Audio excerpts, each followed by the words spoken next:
Hey, welcome to Hanger Z Podcast. I'm your host, John Gray. With us today is Ray Freeman. Ray is an American patriot.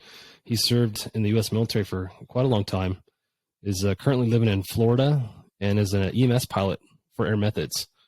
Happy to have you here with us today. Jeff, unfortunately, is not available to join us. He's got some family commitments, so always happy that he gets to spend time with the family. I guess his sons are in town and whatnot. So, but Ray, happy to have you here. How you doing, sir?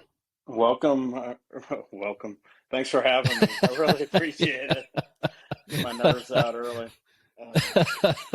Glad Both to our be brain cells are fighting each other. here. Yeah. Going back to flying in the Gulf, you hear people talk about flying offshore a lot of times. You get this illusion that your horizon's missing. Do you ever experience any, like double INC type feelings when you're flying offshore?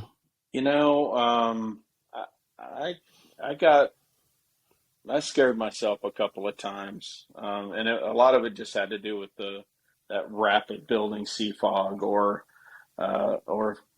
thunderstorms that are developing, and when you're 20 miles out, 30 miles out, hey, there's a pretty good gap. It was challenging with the weather. There was one time in particular, it was those oil companies, they don't want to stop production. And, the big ships, the S-92s, at the time it was S-76s, those guys support generally the drill rigs. So, the production rigs are what all the little ships supported. So they're already, wells drilled, and you got the supporting infrastructure to get the gas or oil back.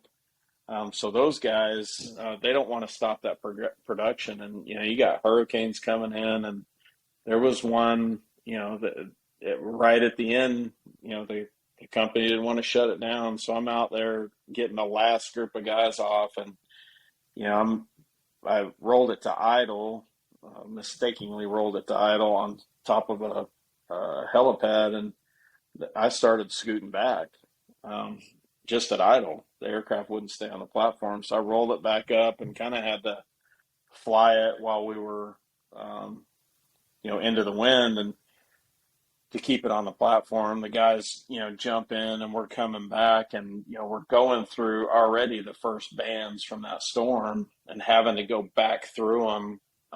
And there was a little time I turned around. I'm like, all right, I got this much gas. I was just about to divert, to one of our other bases in Patterson, and luckily it came, it cleared up for me. But probably my biggest issue out there was an engine failure, which luckily it was a slow developing engine failure. And, it was one of those deals where I'm flying into Patterson, actually, so I'm just feet dry over a little band, like a little beach, a tidal beach. And then there's this big bay, and then you go into the swamps, and then there's Patterson, our base. So that's where I was going. Well, right when I got over, and it was a strong headwind, so probably a 30-knot headwind. So I just crossed the beach, and I thought it was just turbulence at first, but I noticed that, a little bit of a yaw, kind of a rhythmic yaw. Well, I looked down, and, the NP and rotor are going down probably like 3 or 4%. And then it come back up, go down, and come back up. I'm like, well, that's not good. And so once I get over the bay, I'm like, I'm going to continue. So I get towards I'm over the bay now. And, it sounded like somebody threw a handful of bolts, nuts and bolts into the inlet. So all this grinding and kind of a bang, and immediately the chip light comes on, engine chip, crap. And now it's like 10%, 10 to 12% yaw, or, NP rotor fluctuation. Like, okay, so I can either go to that tidal spot in the front, or I can turn back towards the beach. The beach was the better landing option, but now I'm, in a 30-knot tailwind. I'm going to have to do an auto return to the water if I don't make the beach. So I elected to go straight ahead, and got to a kind of a marshy area. Was just about to land. I noticed there was a little stump that I couldn't see. when I was higher. So I picked it back up to about 10 feet and was backing up, and the engine quit. So did a little hovering auto with a little bit of a slope. And the bad part was, as soon as I'd been writing up the radio, and this is something maybe the young guys can learn, every time I got close to the ground or a platform, the VHF radio would just start, like you turn the squelch off. So I couldn't hear anything.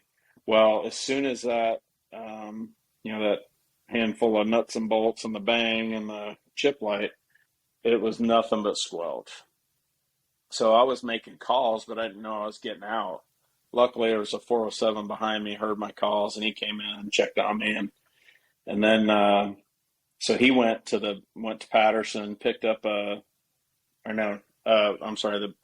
base manager got another aircraft, came out, picked me up. We went to Patterson, left the mechanic there with the aircraft, and he just gets out. All right, pick up your packs, keep it running. And I continued the day.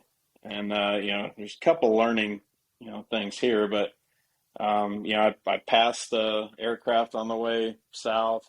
The guy already had the motor out. Another aircraft was bringing one in because they had to get it out of there because the tide was coming back in. But anyway, they got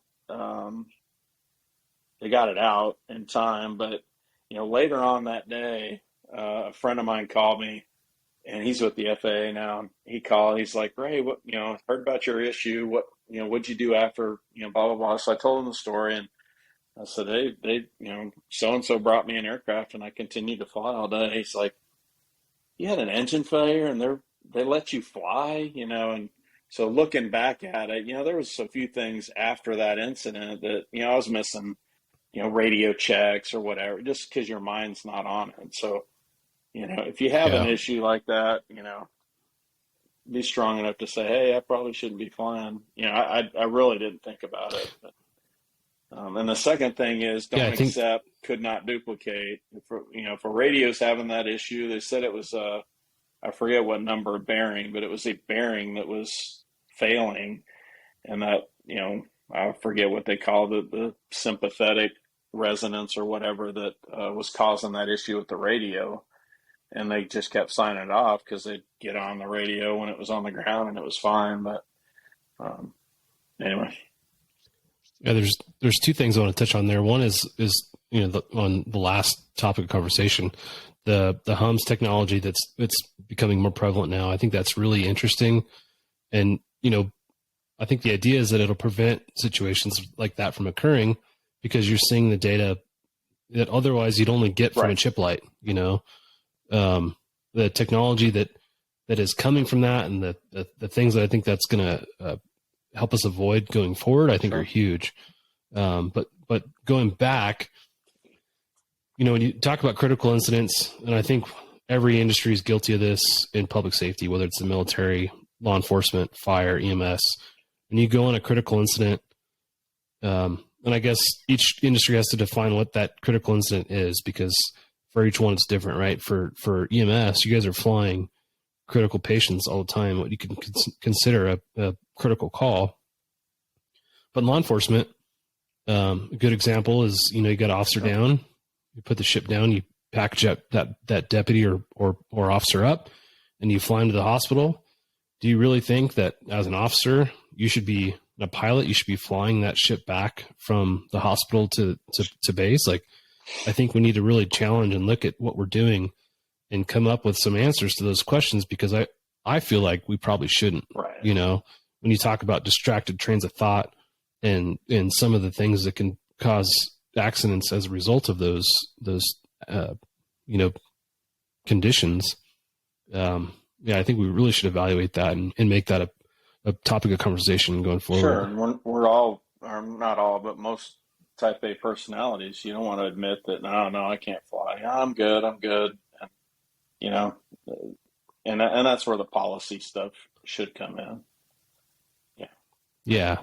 And I think if by policy, you just flew an officer that was shot from the scene to the hospital, by policy, we should say, hey, I don't care what you think you can do. You're not going to do it, and we're going to have a crew come in. They're going to ferry the ship from the hospital back to And then, that may be an unpopular opinion, but I feel like it's something that we got to look at and deal with responsibly, Sure.